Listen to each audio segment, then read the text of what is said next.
గోదావరిఖని పట్టణ ప్రజలందరికీ నమస్కారాలు తెలియజేసుకుంటూ భవానీ గణేష్ తయారీ కేంద్రంగా మేము వినాయకుల తయారీ కేంద్రంగా సంస్థలో ఉన్నాము.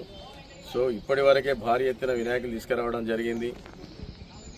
నాందేడ్, సోలాపూర్, హైదరాబాద్, దుల్పేట్, కోరుట్ల, కొన్ని ఇతర ప్రాంతాలకు వెళ్ళి మంచి వెరైటీల న్యాచురల్ కలర్లతోటి తీసుకువచ్చి భక్తులందరికీ ఎక్కడైతే మండపాలు వేసి ఎక్కడైతే వినాయకులు పెడతారో వాళ్ళందరికీ మేము తీసుకొచ్చిన వెరైటీస్ వినాయకులను ఇవ్వాలని చెప్పి కోరిక మేర మంచి డిఫరెంట్ కలర్ఫుల్ వెరైటీస్ న్యాచురల్ కలర్లతోటి తక్కువ ధరలుగా విక్రయించి మీకు తక్కువ ధరలకు ఇవ్వాలన్న సిద్ధాంతంతో మేము ఇవాళ వినాయకులు మన గవర్నమెంట్ హాస్పిటల్ ఏరియాలో ఏది ఎల్లమ్మ గుడి, రేణుక ఎల్లమ్మ గుడిలో మేము పెట్టడం జరిగింది.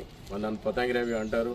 సో వినాయకుల విషయానికి వచ్చిందంటే జ్యోతిపూర్ వినాయక అని చెప్పి, తర్వాత రాజ్కోట్ వినాయకులు అని చెప్పి, తర్వాత నెక్స్ట్ గోపురం వినాయకులు అని చెప్పి, తర్వాత నెక్స్ట్ నందీశ్వర వినాయకులని, తర్వాత సూర్యగ్రహణ వినాయకులని, తర్వాత నెక్స్ట్ అంటే మన ఇది చూసే కాంపోజింగ్లో చూసే బ్యాక్గ్రౌండ్ బహుబలి టైప్లో కనబడేట్టు బ్యాక్గ్రౌండ్ సూర్య చక్రంతో ఉండే విధానంగా సూర్యగ్రహణ చక్ర వినాయకుడు అని చెప్పి, తర్వాత నెక్స్ట్ రథచక్ర వినాయకుడు, ఎలకరథ వినాయకుడు,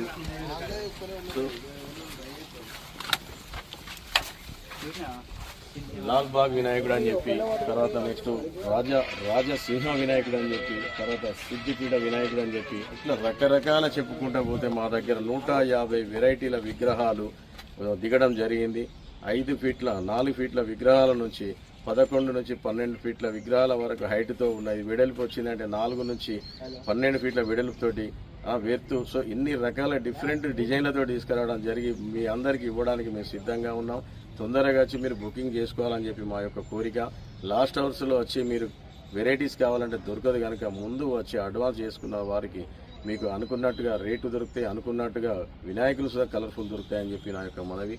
సో మీ అందరికీ నాకు ఇలాంటి అవకాశం వచ్చిన ధన్యవాదాలు తెలుపుకుంటూ మరి నా పేరు పతంగి రవి, నన్ను సెలవు చేసుకుంటాను.